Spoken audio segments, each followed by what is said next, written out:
Hey, I'm glad you could join me today. Today is December 28th, Tuesday the 28th. Man, um, we are in Zechariah 12 and 13, Revelation 19, Psalm 147, and Proverbs 31.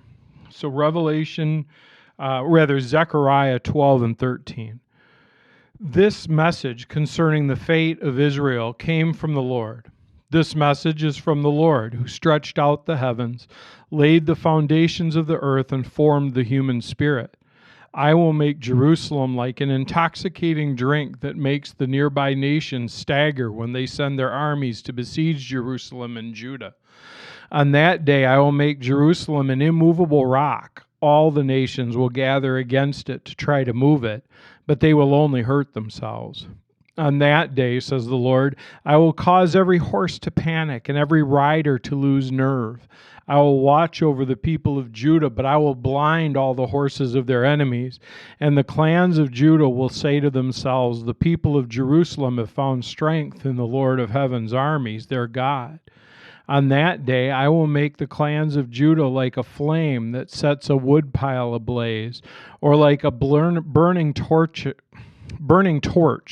among the sheaves of grain. They will burn up the neighboring nations right and left, while the people living in Jerusalem remain secure.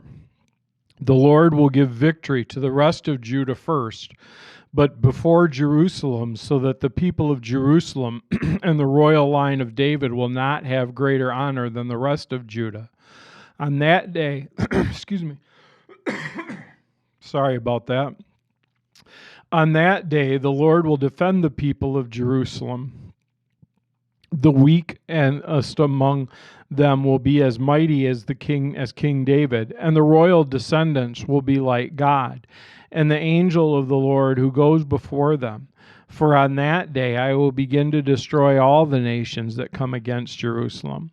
Then I will pour out a spirit of grace and prayer on the family of David and on the people of Jerusalem. They will look on me, whom they have pierced, and mourn for me as an only son. They will grieve bitterly for him as a firstborn son who has died. The sorrow and mourning in Jerusalem on that day will be like a great mourning for Ashdod, Rimmon, and the valley of Megiddo. All Israel will mourn, each clan by itself, and with husbands separate from their wives. The clan of David will mourn alone, as will the clan of Nathan, the clan of Levi, and the clan of Shimei. Each of the surviving clans from Judah will mourn separately, with their husbands separate from their wives. On that day a fountain will be opened from the dynasty of David, and for the people of Jerusalem a fountain to cleanse them from all their sins of impurity. On that day, says the Lord of heaven's armies, I will erase idol worship through the land, so that even the names of the idols will be forgotten. I will remove them from the land of the false prophets and the spirit of impurity that came before them. If anyone continues to prophesy, his own father and mother will tell him, you must die, for you have prophesied lies in the name of the Lord. And as he prophesies, his own father and mother will stab him. On that day, people will be ashamed to claim the prophetic gift. No one will pretend to be a prophet by wearing prophet's clothes. He will say, I'm no prophet, I'm a farmer. I began working for a farmer as a boy. And if someone asks, then what about those wounds on your chest? He will say, I was wounded at my friend's house. Awake, O sword, against my shepherd, the man who is my partner, says the Lord of heaven's armies. Strike down the shepherd, and the sheep will be scattered, and I will turn against the lambs. 2/3 of the people in the land will be cut off and die, says the Lord, but 1/3 will be left in the land. I will bring that group through the fire, and I will make them pure. I will refine them like silver and purify them like gold. They will call on my name, and I will answer them. I will say, these are my people, and they will say, the Lord is our God.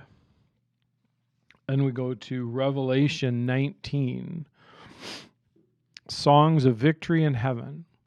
After this, I heard what sounded like a vast crowd in heaven shouting, "Praise the Lord! Salvation and glory and power belong to our God. His judgments are true and just. He has punished the great prostitute who corrupted the earth with her immorality. He has avenged the murder of his servants." And again their voices rang out, "Praise the Lord! The smoke from the city that ascends forever and ever." And then the 24 elders and the living beasts fell down and worshipped God who was sitting on the throne. They cried out, "Amen, praise the Lord." And from the throne came a voice that said, "Praise our God for all his servants, all who fear him, from the least to the greatest." Then I heard again what sounded like the shout of a vast crowd, or the roar of a mighty ocean wave, or the crash of loud thunder. "Praise the Lord, for the Lord our God, the Almighty reigns. Let us be glad and rejoice, and let us give to him honor. For the time has come for the wedding feast of the Lamb, and his bride has prepared herself. She has been given the finest of pure white linen to wear, for the fine linen represents the good deeds of the holy people." And the angel said to me, "Write this: Blessed are those who are invited to the wedding feast of the Lamb." And he added, "These are the true words that came from God." Then I fell down at his feet to worship. But he said, "No, don't worship me. I am a servant of God, just like you and your brothers and sisters who testify about their faith in Jesus. Worship God only, for the essence of prophecy is to give a clear witness to Jesus." Then I saw heaven opened, and a white horse was standing there. Its rider was named Faithful and True, for he judges fairly and wages a righteous war. His eyes were like flames of fire, and on his head were many crowns. A name was written on him that no one understood except myself. He wore a robe dipped in blood, and his title was the Word of God. The armies of heaven, dressed in the finest of pure white linen, followed him on white horses. From his mouth came a sharp sword to strike down the nations. He will rule them with an iron rod. He will release the fierce wrath of God, the Almighty, like juice flowing from a winepress. On his robe at his thigh was written this title, King of all the kings and Lord of all lords. Then I saw an angel standing in the sun, shouting to the vultures flying high in the sky, "Come, gather together for the great banquet God has prepared. Come and eat the flesh of kings, generals, and strong warriors, of horses and their riders, and of all humanity, both free and slave, small and great." And then I saw the beast and the kings of the world and their armies gathered together to fight against the one sitting on the horse and his army. And the beast was captured, and with him the false prophet who did mighty miracles on behalf of the beast, miracles that deceived all who had accepted the mark of the beast and who worshipped his stature. Both the beast and his false prophet were thrown alive into the fiery lake of burning sulfur. Their entire army was killed by the sharp sword that came from the mouth of the one riding the white horse, and the vultures all gorged themselves on the dead bodies. Then we go back to Psalm 147 today. Psalm 147. How good to sing praises to our God, how delightful and how fitting. The Lord is rebuilding Jerusalem and bringing exiles back to Israel.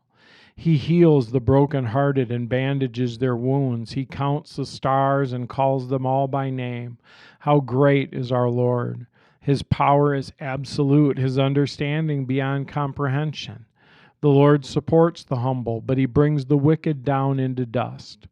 Sing out your thanks to the Lord. Sing praises to our God with a harp. He covers the heavens and the clouds. He provides rain for the earth. He makes the grass grow in the mountain pastures. He gives food to the wild animals and feeds the young ravens while they cry. He takes no pleasure in the strength of a horse or in human might. No, in the Lord's delight is in those who fear him, those who put their hope in his unfailing love. Glorify the Lord, O Jerusalem. Praise your God, O Zion, for he has strengthened the bars of your gates, and blessed your children within your walls. He sends peace across the nation and satisfies your hunger with the finest wheat. He sends his orders to the world, how swiftly his word flies. He sends the snow like white wool. He scatters frost upon the ground like ashes. He hurls the hail like stones. Who can stand against his freezing cold? Then at his command it all melts. He sends the winds and the ice thaws.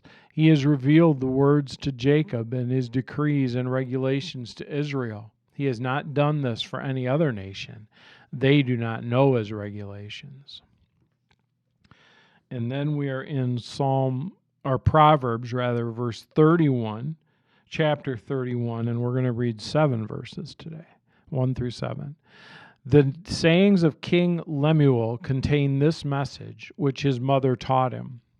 O my son, O son of my womb, O son of my vows, do not waste your strength on women, on those who ruin kings.